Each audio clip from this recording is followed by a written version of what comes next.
Now, Sophie Morgan is a fellow loose woman and disability advocate whose latest mission has taken her to number 10. Following a recent flight, Sophie found her wheelchair damaged beyond repair. Not, she says, an isolated incident for disabled people. And now she's launched her new campaign, Rights on Flights. And she joins us now. Sophie, I can't quite believe you're having to campaign at all for this, because it should be such a given, but it's absolutely not. And this is fueled with your own experiences and so many other people's. Yeah, exactly, Christine. Honestly, I think my story is almost the tip of the iceberg. And it's not a new story, actually. We've been seeing in the press for decades stories of disabled people being abandoned on planes, you know, after everybody's got off, they're still sat there waiting for assistance, or equipment damage, like my chair was damaged, or assistance just not being right. And there is this sort of sentiment now that enough is enough, that we need to make some change. But yeah, as you can see there, this is me with Marion Fellows, who is the Minister for Disabilities for SNP, and she reached out after I went on loose and talked about the fact that I had had this problem happen. And she said, look, we need to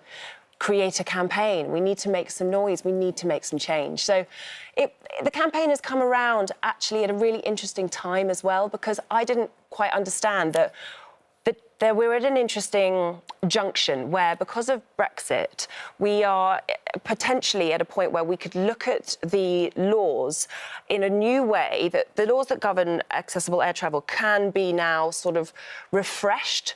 And that puts us in an opportunity, I think, that we could potentially, if we're really clever and if we all work together, we could not just revise the laws that protect disabled passengers, but we could almost set the standard globally and say, look, how do we want to do this? Do we want to completely rewrite the rules, or do we want to make it so that disabled people feel confident? You know, because a lot of us have actually lost confidence now, and that's the thing that's making this campaign so important for me. You talk about confidence. I mean, you get to your destination and your chair is broken, damaged beyond repair. What are you supposed to do? This is the question, you know.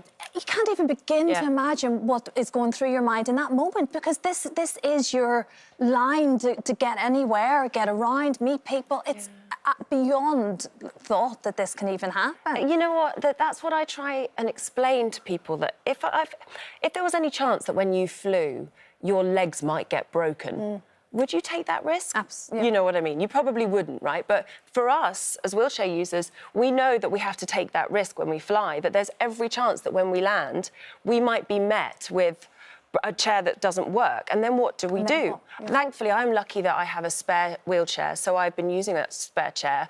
But what if I didn't? And there are so many of us out there that have this problem, and we have just got to suffer the consequences. And so the campaign that we started, Rights on Flights, the first step that we're taking is to ask if the government would give the regulators, the Civil Aviation Authority, the power to impose fines when these things happen. Because, as I say, at the moment, there aren't really any consequences to the airline. It falls on us when problems occur. So we've asked for that, and we're waiting for a response to our letter. Fingers crossed we will gain some traction. We're waiting for the Department of Transport to have a meeting with us as well, to talk about how we can work together. But the irony is, you go to Downing Street and actually getting into number 10 was almost impossible. Doesn't a picture speak 1,000 words? Yeah.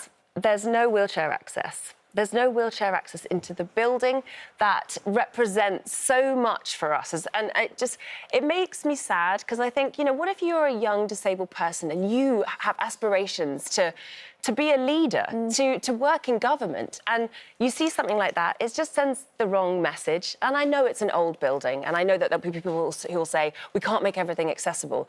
But surely that building should think about access a little bit differently, and should send a message that inclusion is important in this country. And the fact that the three of us all sitting there have to depend on a temporary ramp, it sends such a bad message. So, yeah, there was an irony that day when we got there. We thought, oh, wow, doesn't that just tell you everything you need to know about what we're dealing with right now? And why you need to be listened to, which is very important. It was just interesting, you talk about even the bathrooms on flights as well, Sophie. That's another issue. I struggle trying to change a child's nappy in those tiny little bathrooms. Yeah. So I can only imagine the difficulties if you're trying to navigate your way. Yeah. If you're on a long-haul flight, you need to use the bathroom. We all do. I know, it's really challenging because exactly that, there's this other layer to the complications of flying. And so my ambition, genuinely, and it may seem slightly audacious to some people who don't fully understand why I'm asking this, but my ambition is that one day we could see a space on board an aeroplane that wheelchair users could travel into, sit in and use for the duration of the flight, much like we do on a train or on a bus.